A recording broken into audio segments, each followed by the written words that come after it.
And we are reporting live from Port St. Lucie. It's Wardy here. How you doing, everybody? And we're back at it with our latest Big Mets Update segment that I'm so excited to get into. Apologies in advance if you hear some of the background music going on, but we're having a great time. The Mets won 8-0 in their latest spring training game. They took Sonny Gray deep multiple times. Batting practice here at Clover Park is what we're going to get into. The key takeaways from tonight's 8-0 victory, as well as what is the latest with Francisco Alvarez. And star-studded Starling Marte is back. Just how back is he? That is what we're going to get into right here, right now. Smash a like and subscribe on as your first chime in, and let me know in the comments down below what is your biggest takeaway from the Mets' 8-0 victory in spring training, including guys like Juan Soto, the one and only, Swaggy V, and Mark Vientos, which I have a great story for you guys, among many other things is what we're about to break down. So lock in, get ready, and hear the latest in WardyNYM. Now, folks, let's start off by getting into the key takeaways in this 8-0 victory for the Amazons. What a great day at the ballpark here at Clover Park. You can never go wrong, first and foremost. And then we come to find out that, okay, we're going to have on the rubber Griffin Canning facing off against Sonny Gray. Now, initial reactions, I'm thinking Sonny Gray is going to dominate between the two, right? Boy, was I wrong. And we have our pitching contributor live in real time, Isaac Rothman, who's going to join me shortly to break down the key takeaways on the pitching end for the Mets in this matchup. But offensively, folks, it starts during the second inning, as we all saw. Love seeing Jesse Winker in person. He rips a single to get the party started. And star-studded Starling Marte, that is exactly why he is one of our spring breakout players today, folks. Why? Because Marte has had a bone bruise for what feels like 8 months, might be forever with that knee, and he casually goes out there in his first spring at-bat today and rips a double down the third baseline off of Sonny Gray. Shortly afterwards, Jeff McNeil, more like Jeff McDoubles himself, rips one in the gap, and the Mets quickly have themselves a early lead, 1-0, thanks to that great hit from Jeff, who I will say has worked hard on his swing mechanics this offseason, has been working hard in the Mets lab on the hitting front as we entered spring training, and we are seeing the early results. I understand it's spring training, but Jeff prided himself on the fact that I am going to really swing for more power and try to go gap to gap while not being a home run hitter. That's the important thing. We know Jeff isn't. But if he can tap into more of this gap-to-gap potential like what we're seeing and have a hot start to spring training, which he said himself he feels like he needs this year to really get in a groove and get ready, that is going to be the best case for the Mets, us fans. And regardless on the future of McNeil this year, we obviously want whoever's on the team to be performing well. So Jeff, if he's going to be our starting second baseman, and we all know he's more than likely going to be, we got to see him go out there and give us quality at bats. So nice takeaway from him so far this spring training. But an even better one is the replacement for Francisco Alvarez, just like last year, is Luis Torrens. And Luis Torrens, a day after we see another catching option in Jackson Reitz hit a grand salami off of Jake Irvin yesterday. What does Torrens do? Casually goes oppo for a 2-run shot. The Mets are up 3-zip before you know it. Then as we get into the next inning, and Jose Siri did have a single in that inning before things ended, as we then get into the following inning, Juan Soto doing Juan Soto things, obviously. His first at-bat tonight, Juan actually struck out after they challenged the call and saw that was inside there, was in fact a strike, and he was caught looking. But Juan Soto's second at-bat, fool me once, shame on me. There is no fooling Juan Soto twice, and that's why he's our other player spotlight tonight, because Soto casually ripping a liner for a bomb, his third home run this season, spring training season, I should say. I'm fortunate to say that I've witnessed a Juan Soto 3-for-3 game in a Mets uniform, him hitting a tank in person all before his regular season and 15-year start with the Mets. My son's going to be 16 when Soto's contract's up. It's insane, but we're really happy to have him.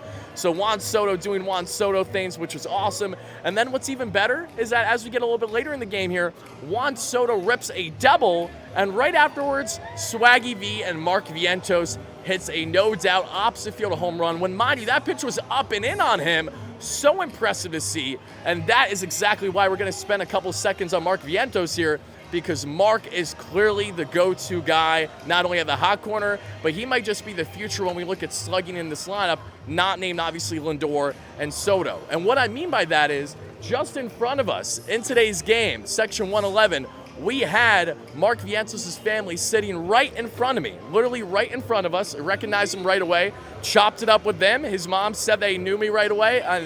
They've been watching the channel, so that's really cool. Shout out to the entire Vientos family. Maybe we'll have some things going there in the future. And as we're starting to stroll out of this place, everybody, let's continue to break down Mark's dominance, because I'm chopping up with Vientos' family throughout the first half of the game. I go to use the restroom, And then I go to the outfield to hang out with my buddy Kevin, and shout out to his dad as well, Kev. Shout out to Rick. What a beauty you are. I know you're a supporter of the platform, so thank you so much for that. But as I'm chopping up with Kevin, as Jim's going to pan right there now to right field, we're right there on the concourse. We're right over there, and I see a fly ball coming right at my head. Mark Vientos' Oppo Tater goes right over my head. I'm bolting on the ground, trying to get it like the degenerate that I am. Sadly, there was a 50-year-old guy that bolted and just beat me to it, so I came in second, but it was still really cool. I was this close to getting Vientos' home run ball, and then after the fact, after that happened, I run back to Vientos' family, and I'm laughing at them. I'm like, I was this close to getting your son's home run ball to give to you. So that was a really cool interaction. But the Mets, again, they have the offense pouring in this matchup. And it wasn't just Swaggy V looking so effortless with the swing, where I'm really excited to see what he's going to do after that breakout that we saw in 2024. But also even guys like Luisangel Acuna that came in the game later on had himself a chopper of an RBI single. Jose Azcar getting on base. A lot of the key guys in the offense stood out today, as well as guys that are going to be nipping at the heels to try to crack a roster spot. Now, the offense was awesome in this one, and I can't get over seeing guys like Juan Soto and Mark Vientos do their thing. But what I can say is on the pitching end, I did not think Griffin Canning was going to do what he did today. So without further ado, let's bring in the best pitching contributor in the game, and Isaac Rothman. Isaac, that many of you guys know here on the platform, Isaac has done a great job over the past year building his brand and really focusing not only on the Mets, but just Major League Baseball as a whole, and looking at all the idiosyncrasies that come with pitchers, their mechanics, and what is exactly that we're getting out of them in their arsenals. Isaac, can you please let everyone know what we got from Griffin Canning today, as well as the little stints from guys like Ryan Stanek, Huascar Brazoban, Chris Davinsky, etc.? Yeah, so we know Griffin Canning. The Mets signed him after he was the worst pitcher in baseball last year. Giving up taters. And today, 3.2 innings, no runs, 5 strikeouts, 11 whiffs. And most notably, we saw a 44% whiff rate on his fastball. His fastball, we know, was his worst pitch last year. But what he's doing this year is he's really mixing his pitches well together. He has this new cutter, kind of a true cutter, really a platoon neutral pitch that he's going to mix in against both sides. And he's also using his sweeper more, which is the pitch he did have last year. But that's all in an effort to kind of take away from his fastball. That's very bad. And he also has his changeup, more depth on his changeup. Apparently, he's been working on Clay Holmes with his changeup. Yeah, that's interesting. And he's looking really good. It'll be interesting to see how it plays once we get into the season. But especially with the injuries to Manaya and maybe Senga, he could be a really key part of the rotation this year. Right. And then Ryan Stanek we saw come in, obviously the flame-throwing righty that the Mets signed again in free agency. He didn't have the best control today. You know, at times he struggles with control, especially in low-leverage situations. He was still throwing up to 98, but he walked 2 batters, not worrying about it too much in spring. Then we got Chris Davinsky, who's kind of a journeyman who's been in all sorts of teams, and the Mets signed this offseason. He has a really good splitter.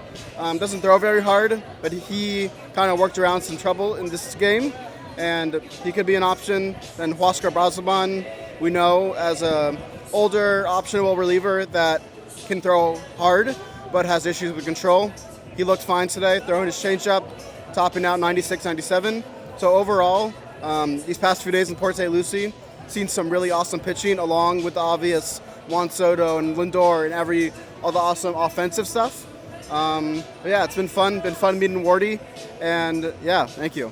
Of course. Isaac, one final thing, Isaac, before I let you go. I know you want to bolt out of here. We all do. We got to leave this place.